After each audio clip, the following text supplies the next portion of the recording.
Imaginez un instant ce qui se passe lorsqu'un des lieux les plus saints de l'islam est profané sous nos yeux. La mosquée Al-Aqsa, symbole de foi et de résistance, a été la cible d'attaques brutales des forces israéliennes, et le monde doit le savoir.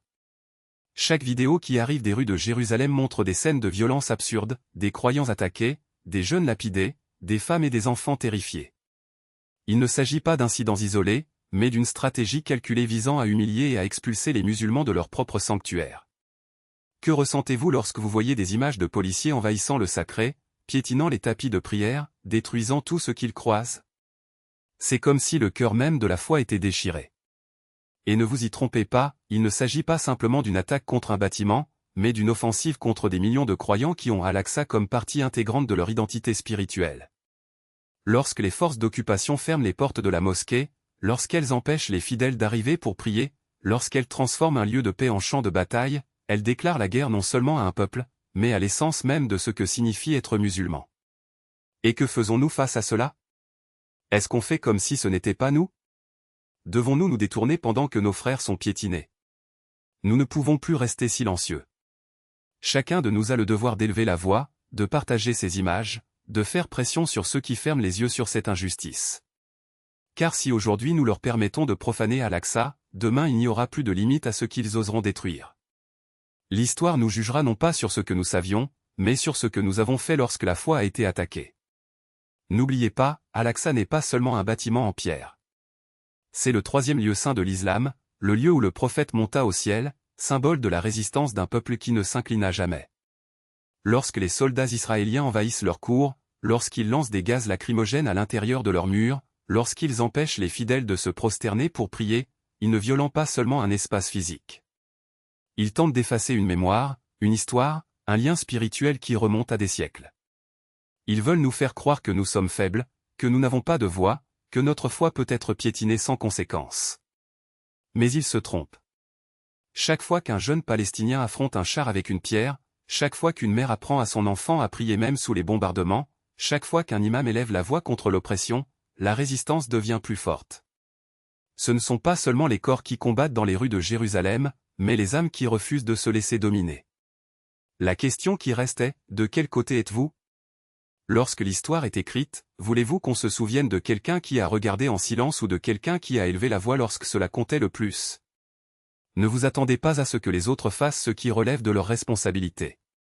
Partagez, signalez, appuyez.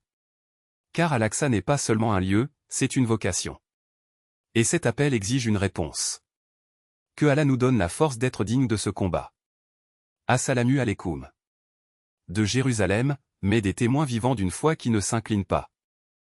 C'est la vérité que beaucoup tentent d'effacer, la main qui construit aujourd'hui les murs d'Al-Aqsa est la même qui, au fil des siècles, a tenté de profaner les lieux saints des prophètes.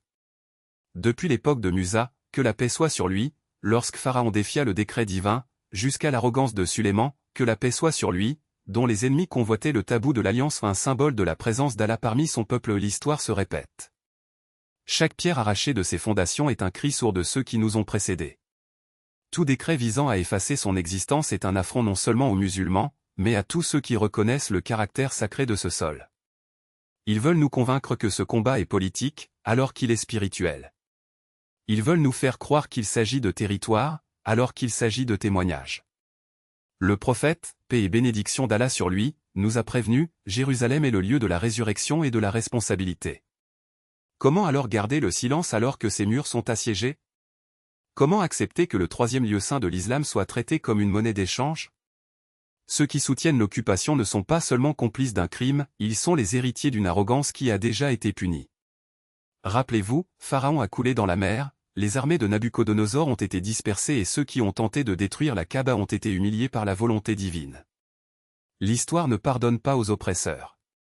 Et Allah n'a pas besoin d'armée pour défendre sa maison, il choisit qui il veut comme son épée. Alors je vous le demande encore, de quel côté serez-vous lorsque les livres seront ouverts? Lorsque les générations futures demanderont, où étiez-vous quand Al-Aqsa pleurait? Auras-tu le courage de répondre? Ou laisserez-vous le silence être votre sentence? N'attendez pas que le monde se réveille. Ne vous attendez pas à ce que les puissants aient pitié.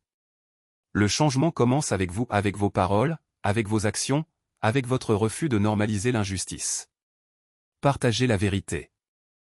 Exigez justice.